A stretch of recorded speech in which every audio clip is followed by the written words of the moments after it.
Welcome back to LyTuDiep RV. In our last episode, the gauntlet was thrown not with fists, but with feelings. A quiet war for the heart began. In a moment of raw honesty, laid his feelings bare for Diep and posed the ultimate challenge to James. If she suffers by your side, then you should let her go. Challenged but poised, met the declaration with maturity, asserting that love is not a price to be passed between men, but a choice that must come from Diep herself. Diep stands at a crossroads of the heart. On one path stands Viet, a kind and stable man who offers a life of peace and certainty. On the other stands James, the great love of her life, a connection forged in passion but constantly tested by storms. One man has declared he will fight for her. The other has sworn to honor her decision. As the silent battle lines are drawn, whose hand will she choose to hold? Her decision will not just shape her own destiny, but the future of all three. Our story continues right now. The remnants of lunch have long been cleared, but the atmosphere in Diep's small house remains thick with the weight of unspoken words. Diep moves methodically, washing the dishes, her movements a stark contrast to the whirlwind in her mind. She replays Viet's words, James's response. James leans against the doorframe, watching her, wisely giving her the space she needs.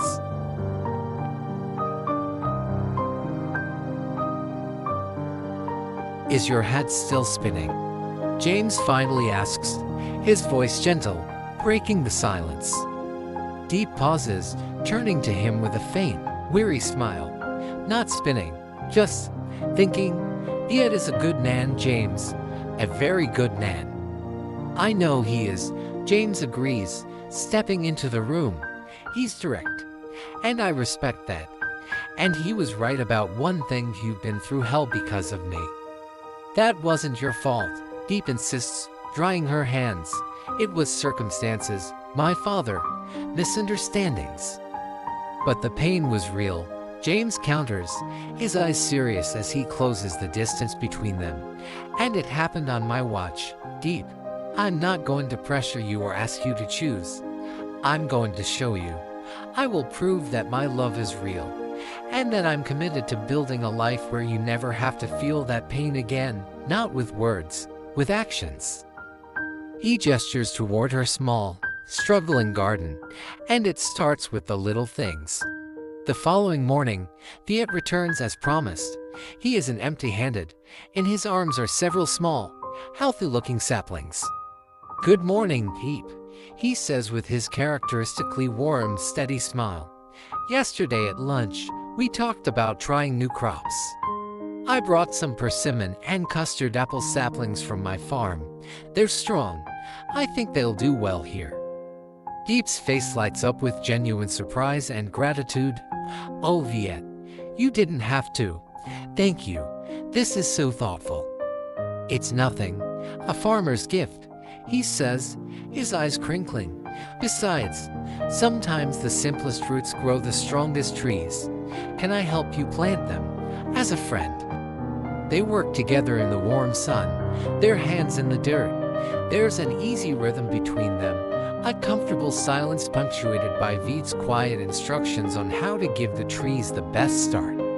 For a moment, Diep can vividly picture this life, simple, productive, and peaceful. Just as they finish patting the soil around the last sapling, a familiar luxury car pulls up to the gate. James gets out. He sees them, working side by side in the garden, and a flicker of something unease perhaps crosses his face before being replaced by a look of resolute purpose. In his hands, he carries a large, professionally branded box. Morning, James says, his tone bright as he walks toward them. Looks like you've got some good help already. James, Diep says, standing and brushing the dirt from her hands. Viet brought some saplings for the garden. That's great, James says, nodding politely to Viet. The two men exchange a look of brief and spoken acknowledgement of their rivalry.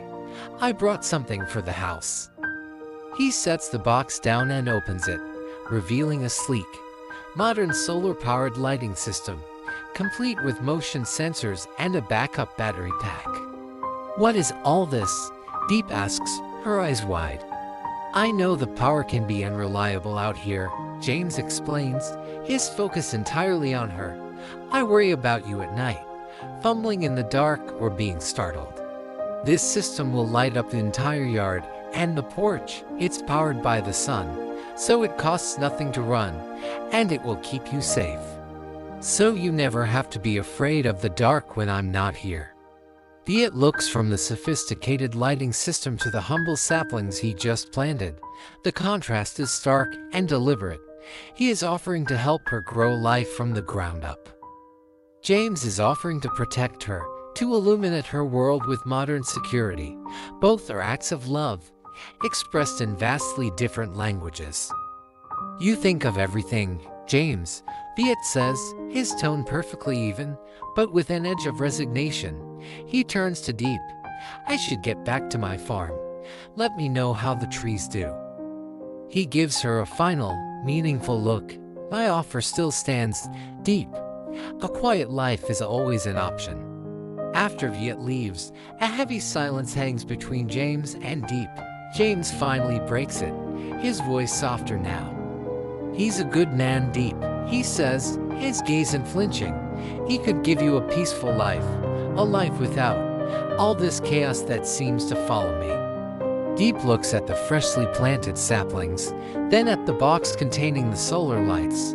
She sees the two futures laid out before her. She turns to James, and for the first time, her eyes are clear, all confusion gone. Tears well up, but they are tears of certainty. "Viet is kind, and honest, and stable," she says, her voice trembling but firm. "Being with him would be like living in a calm, safe harbor. I would never have to worry." But she takes a deep, shaky breath, reaching out to take his hand. "But you, James, you are my ocean. It's vast and unpredictable, and sometimes the storms are terrifying, but it's also beautiful and deep and full of life. It's where I belong. A calm harbor means nothing if my heart is always lost at sea, searching for you. I want to face the storms, James, as long as I'm facing them with you." A wave of profound relief washes over James's face. He pulls her into a fierce, desperate hug, burying his face in her hair. "Thank you," he whispers, his voice thick with emotion. "Thank you for choosing the storm. I promise you, I will be the anchor that keeps you safe." He pulls back, his hands framing her face. His expression is no longer just loving, it's forged with a new, unshakable resolve. "And I know what I have to do now. I can't let my father's anger be a storm we have to weather forever. It's time to end it. I'm going home. I'm going to face him, not as a rebellious son, but as a man fighting for his future, for our future." A choice has been made. Between peace and passion, the heart has chosen its true north. The battle for Diep's affection is over, but the war for their future has just begun. Armed with the truth and empowered by love, James is driving headfirst into the lion's den. He returns not to plead, but to declare. But how will Mr. Kwong react? Will a father's fractured pride allow him to see the truth? Or will his son's unwavering devotion to Diep be seen as the ultimate betrayal, igniting a conflict that could shatter their family forever? The storm has passed for now, but a hurricane is gathering on the horizon. Our story pauses here. What do you think Mr. Kwong will do when James confronts him? Let us know in the comments. And don't forget to subscribe to LyTuDiep RV, so you don't miss a single moment of the drama to come. Goodbye, and see you next time.